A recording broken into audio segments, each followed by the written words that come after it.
أعوذ بالله من الشيطان الرجيم. بسم الله الرحمن الرحيم. بديع السماوات والأرض أنى يكون له ولد ولم تكن له صاحبة وخلق كل شيء وهو بكل شيء عليم. ذلكم الله ربكم لا إله إلا هو خالق كل شيء فاعبدوه وهو على كل شيء وكيل. لا تدركه الأبصار وهو يدرك الأبصار وهو اللطيف الخبير.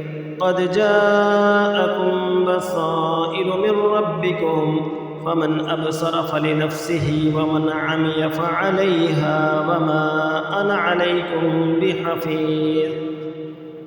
وكذلك نصرف الآيات وليقولوا درست ولنبينه لقوم يعلمون. اتبع ما أوحي إليك من ربك لا إله إلا هو وأعرض عن المشركين.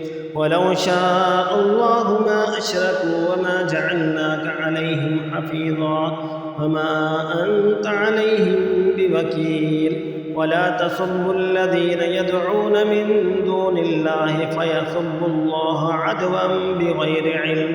كذلك زينا لكل أمة عملهم ثم إلى ربهم مرجعهم فينبئهم بما كانوا يعملون. وأقسموا بالله جهد أيمانهم لئن جاءتهم آية ليؤمنن بها. قل إنما الآيات عند الله وما يشعركم أنها إذا جاءت لا يؤمنون. ونقلب أفئدتهم وأبصارهم كما لم يؤمنوا به أول مرة ونذرهم في طغيانهم يعمهون. ولو أننا نزلنا إليهم الملائكة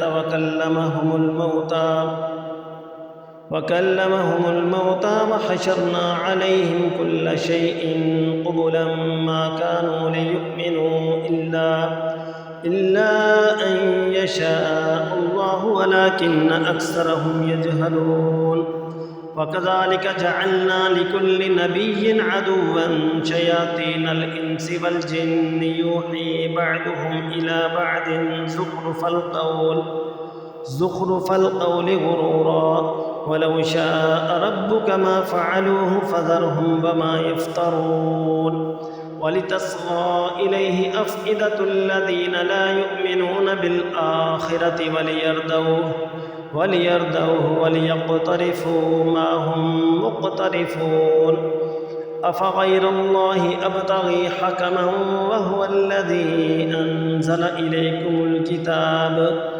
إليكم الكتاب مفصلا. والذين آتيناهم الكتاب يعلمون أنه منزل من ربك بالحق فلا تكونن من الممترين.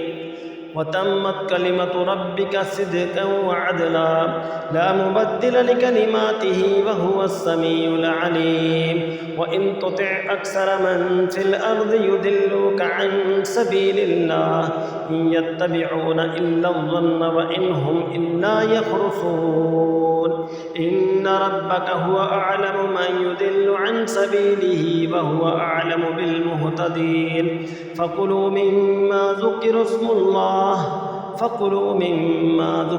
الله عليه إن كنتم بآياته مؤمنين.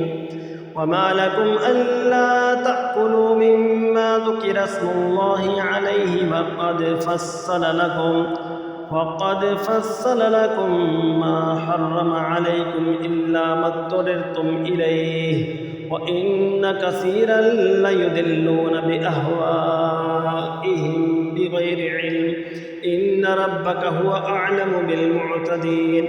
وذروا ظاهر الإثم وباطنه إن الذين يكسبون الإثم سيجزون بما كانوا يقترفون. ولا تأكلوا مما لم يذكر اسم الله عليه وإنه لفسق. وإن الشياطين ليوحون إلى أوليائهم يجادلوكم وإن أطعتموهم إنكم لمشركون